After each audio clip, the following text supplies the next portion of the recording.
کیا اس کے پاس ریمیڈیز ہیں، کیا وہ طریقہ اپناتے ہیں، کیا ہوتا ہے کیا نہیں ہوتا، یہ تو آنے والا وقت بتائے گا. لیکن فی الوقت یہ ہے کہ یہ کلیئرٹی ہے کہ اب 16 سپٹمبر سے پہلے یہ کیس لگتا ہوا نظر نہیں آ رہا. اب صورتحال چینج ہو جائے وہ الگ بات ہے، کیونکہ دوسری طرف سے حکومتی سائٹ بھی کچھ پلاننگ کر رہی ہے.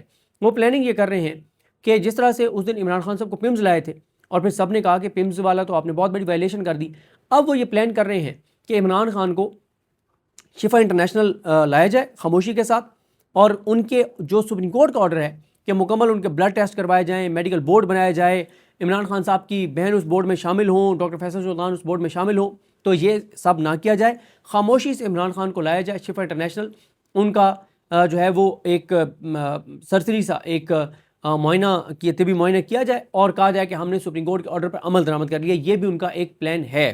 اب وہ اس کو کرتے ہیں نہیں کرتے، لیکن اس طرح سے وہ ایک ڈرامے بازی کر کے خانہ پوری کر سکتے ہیں.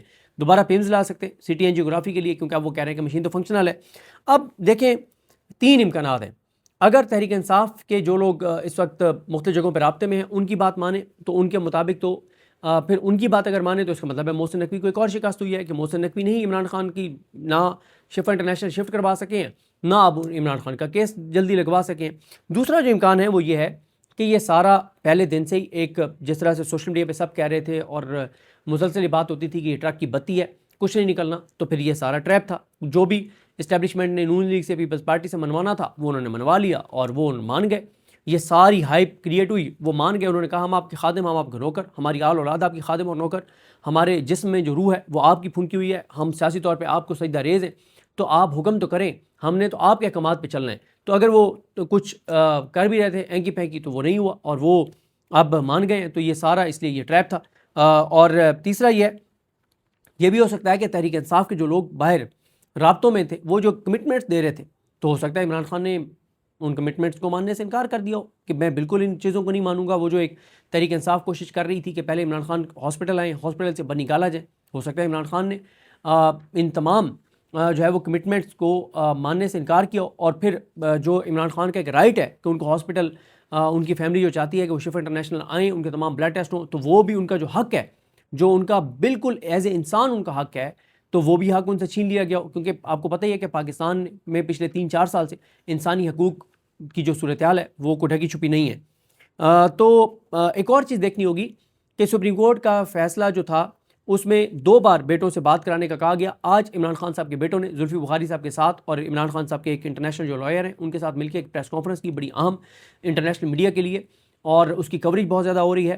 اور یہ زلفی بخاری نے ایک بہت اچھا جو ہے وہ اقدام کیا ہے کہ انہوں نے عمران خان صاحب کے بیٹوں کے ساتھ ایک انٹرنیشنل میڈیا کے لیے پریس کانفرنس کیا ہے، ایک دباؤ بڑھایا ہے. اور عمران خان کے بیٹوں نے بتا دیا کہ ابھی تک تو ان کی بات عمران خان صاحب سے نہیں کروائی گئی. اب آج کل منگل ہے، بلکہ منگل آج گزر رہا ہے، تو اگر سپریم کورٹ کے فیصلے کو دیکھیں کہ اس سے بھی ایک آپ ویک شروع کریں، تو آج بہرحال عمران خان کی بیٹوں سے بات کرایا جانا ضروری ہے. اب بات کرائی جاتی ہے نہیں کرائی جاتی، ابھی تک تو نہیں کرائی گئی، یہ بھی دیکھنا ہوگا. باقی عمران خان صاحب کی بہن نورین نیازی صاحبہ کی آج عمران خان صاحب سے ملاقات ہو گئی ہے. یہ بہرحال ایک خوشائن چیز ہے کہ کم از کم بہن کی ملاقات ہو گئی ہے، اور اس حد تک تو سپریم کورٹ کا آرڈر جو ہے اس کے اوپر امپلیمنٹ ہو گیا ہے، لیکن باقی امپلیمنٹیشن نہیں ہوئی. باقی جو ہے وہ انٹرنیشنل میڈیا پہ اب جو ہے اس سے ظاہر ہے ایک دباؤ تو بڑھ رہا ہے، اور کچھ اب پی ٹی آئی جو ہے وہ پروٹیسٹ بھی پلان کر رہی ہے انٹرنیشنلی. باقی جو صورتحال ہے وہ یہ ہے کہ آج آپ نے دیکھا کہ ایک پرانا فیصلہ جی ایچ کو حملہ کیس کا 6 ماہ پرانا فیصلہ ایک بار پھر وہ ٹی وی چینلوں پہ چلوایا گیا، اور پتہ نہیں کیوں چلوایا گیا. شاید وہ سرحد یونیورسٹی والا واقعہ جو ہے اسے توجہ ہٹانے کے لیے تھا. اور اس کے علاوہ آج جو ہے وہ محسن نقوی علامہ راجہ ناصر عباس صاحب سے ملے، لیکن میرے جو ذرائع بتا رہے ہیں کہ اس میں کوئی جو ہے وہ اس میں کوئی یہ والی بات عمران خان کی منتقلی والی یا پی ٹی آئی کے ساتھ انگیجمنٹ والی کوئی بات نہیں تھی. یہ خود محسن نقوی گئے تھے، اب کیوں گئے تھے یہ نہیں تفصیلات، لیکن اس میں کوئی پی ٹی آئی والا جو ہے وہ یا شفٹنگ والا عمران خان کی شفٹنگ والا معاملہ نہیں تھا. مولانا فضل الرحمان صاحب نے آج اور بہت ہی سخت بیانات دیے ہیں، بہت ہی سخت بیانات دیے ہیں جو اور کوئی نہیں دے سکتا اس وقت عمران خان کے علاوہ. عمران خان جیل میں، باہر کوئی بھی نہیں دے سکتا جو بیانات آج انہوں نے دیے. بلکہ صرف ایک بیان آپ کو مولانا فضل الرحمان صاحب کا بتا دیتا ہوں. ایک تو انہوں نے آج پھر قرآن آیات کے حوالے دیے اور بتایا کہ سپہ سالار کے لیے جو ہے وہ دینی احکامات کیا ہیں، ان کو کیا کرنا چاہیے. اچھا، مولانا نے کہا آج کے میں آپ کو بتا دیتا ہوں جو آج مولانا فضل الرحمان صاحب نے گفتگو کی، لیکن اس سارے سے یہ اندازہ ہوتا ہے کہ مولانا فضل الرحمان روزانہ جو ہیں وہ شدت اپنے بیانات کی بڑھاتے چلے جا رہے ہیں. دوسری طرف سے مکمل خاموشی ہے, کوئی ان کو جواب نہیں دے رہا. اس کی وجہ میں بتا چکا ہوں کہ اس وقت ریاست کے تمام ادارے عمران خان سے لڑائی میں اتنے مصروف ہیں اور اتنے یعنی ان کا زور لگ رہا ہے کہ وہ اس وقت کسی اور سے, اور پھر بھی وہ بھی مولانا جیسی شخصیت سے وہ لڑائی نہیں لڑ سکتے. مولانا فضل الرحمان نے کہا کہ انتشاری پالیسیاں بنانے والی ماں پر لعنت. کہتے ہیں ریاست ماں ہے, ہمیں ایسی ماں دی گئی جو قوم کی تقسیم اور انتشار کی پالیسیاں بناتی ہے. لڑواؤ اور حکومت کرو. سیاسی جماعتوں کو تقسیم کرنا, ہر جگہ لوگوں کو لڑوانا, یہ ایک متمری بنانا, اگر یہ ماں ہے تو ایسی ماں پر لعنت. یہ مولانا فضل الرحمان صاحب نے جو ہے وہ بیان دیا ہے. اس کے علاوہ میں آپ کو ایک اور بھی مولانا صاحب کا بیان اگر میرے سامنے آ جائے تو اس سے آپ کو اندازہ ہوتا ہے کہ مولانا جو ہے وہ اپنے بیانات میں بہرحال شدت جو ہے وہ بہت زیادہ بڑھاتے چلے جا رہے ہیں. اس سے اندازہ ہوتا ہے کہ مولانا اس لڑائی کو آگے لے کر جا رہے ہیں. مولانا فضل الرحمان کہتے ہیں کہ رسول اللہ صلی اللہ علیہ وآلہ وسلم نے فرمایا کہ 6 ایسے لوگوں پر میں اور اللہ لعنت بھیجتے ہیں, یعنی نبی کریم صلی اللہ علیہ وسلم اور اللہ کی 6 ایسے لوگوں پر لعنت ہے.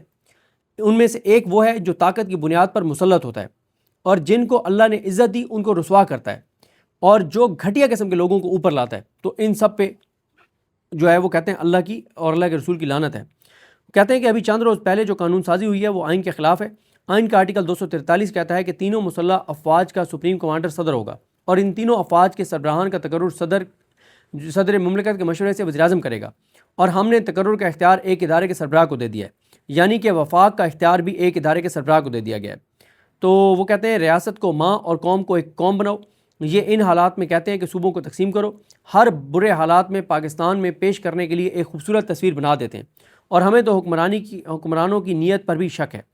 ہمارے ملک میں آگ لگی ہوئی ہے, 20 سال سے آپریشن کر رہے ہیں لیکن مرض بڑھ رہا ہے. اس کا مطلب ہے کہ تمہاری پالیسیز ناکام ہو چکی ہیں. تم اپنی حکمت عملی میں بدنیت ہو اور کہتے ہو کہ ریاست ماں ہے, لیکن ماں تو اولاد کو جوڑتی ہے, لیکن ہمیں ایسی ماں ملی جو انتشار کی پالیسیاں بناتی ہے. اگر یہ ماں ہے تو ایسی ماں پر لعنت.